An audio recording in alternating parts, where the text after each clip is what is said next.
Hello friends, I'm Sydney Mami bringing you easy, healthy and traditional recipes which also taste great. Today I'm here for Navarathri Day 5 2024 with a classic recipe of Rava Kesari or Soji. Let's get into it. So let's look at the ingredients we need to make this Rava Kesari. The main ingredient obviously is Rava or semolina. I usually get the coarse variety because it tastes much better with coarse. So I've got about half a measure of this because I don't want to make a huge quantity, so I'm making them in small quantities. So that's about 3/4 of this protein scoop. So it's about 3/4 of that. So, and you need sugar, which is about 1.5 times of the rava or the semolina. So I've measured about 1 of the scoop here. Probably I might add a little bit more on top of it, maybe one more teaspoon to it. And then you need the ghee, of course, and the kesari powder.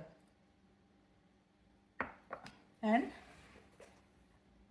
this cardamom powder, and then you have the cashew nuts and the raisins for toasting, and I might add the saffron as well. I will soak it in milk and add it just to get a bit more extra flavor.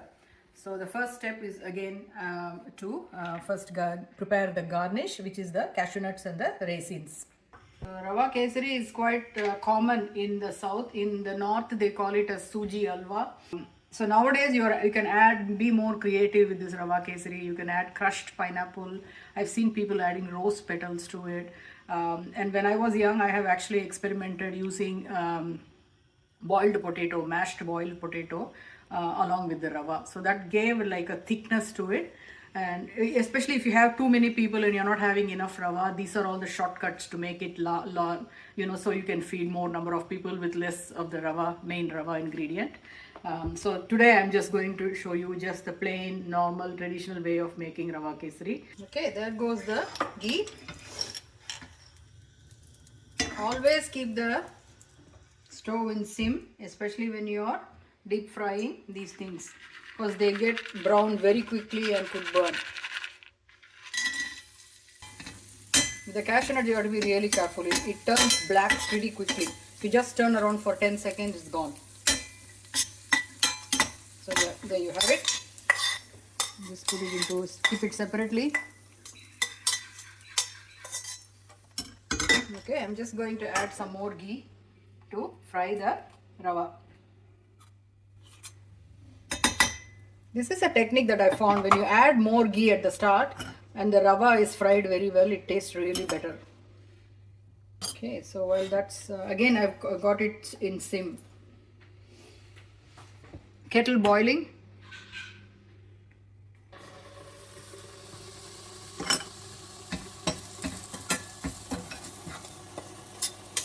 I think it's too much heat, just lift it off the stove.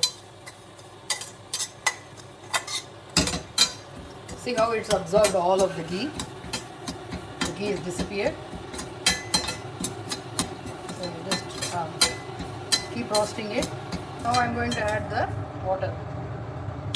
The water is usually about 1.5 times.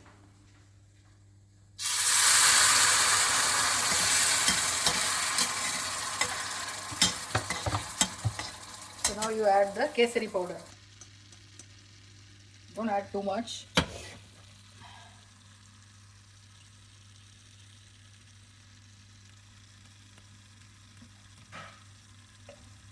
Okay, it probably needs a bit more water. The rava actually it keeps on asking for water.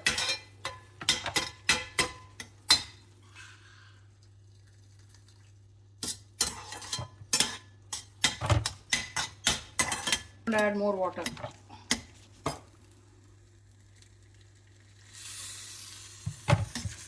So in the end you end up adding 3 times the water to the amount of rava. So the reason I've added more water is to let it cook very well.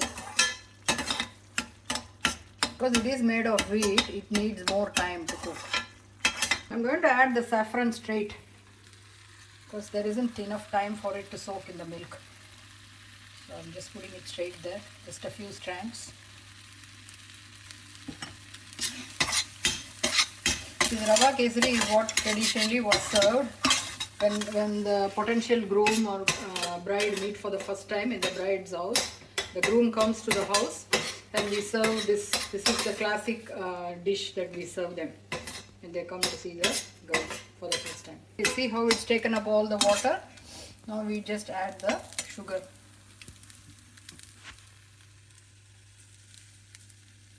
And a bit. I'm going to bring another teaspoon. Because you can technically add 2 times the amount of rava. So I'm adding roughly another 1 teaspoon.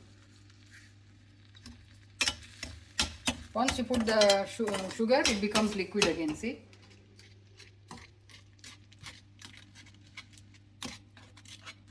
Now just see if there is any lumps, just press it out like that so they don't become entrenched like that. See, look at the color, it's come out so well. That is a typical Kesari color. So now we just wait until the flavors mingle, the sugar and the rava mix together and starting to thicken, then we will add ghee. Again, ghee you should add at least minimum 1 tablespoon and go up to 2 tablespoons for this small quantity itself. So these are all very rich foods, so that's why I make them in small quantities. So I've got 4 members in my house, everyone gets maybe 1 tablespoon of this. It'll become really thick. So you have to give allowance for that and kind of turn it off while it is still a little bit fluid.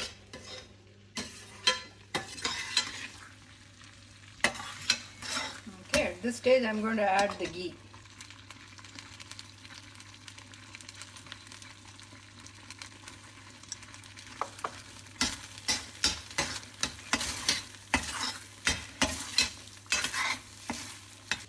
You can also make another dish using this called soji appam.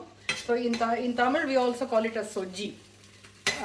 Instead of rava kesari, you can also call it as soji. So soji appam is essentially you make this, let it cool down, make it into round balls, and then make dough with,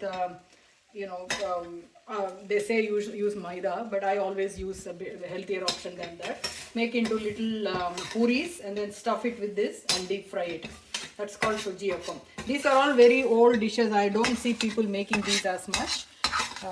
But just for nostalgia, I might make it one day. My mom used to make it often for us. So yes, I think this is now ready. I'm going to turn it off. I'm not adding any more ghee, but you can add more ghee at this point of time. The more ghee you add, the better it will taste.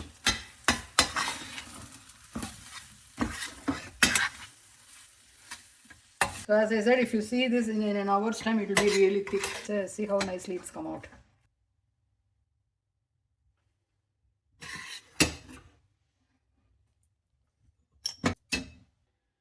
Okay, so there you have it. This is the finished product of the Rava Kesari or soji. So I haven't done any of the modern additions, just traditional method of making it, and it tastes amazing. You can add more ghee if you like. I hope you enjoyed this recipe, and if you did, please subscribe to my channel for more exciting and tasty and traditional recipes.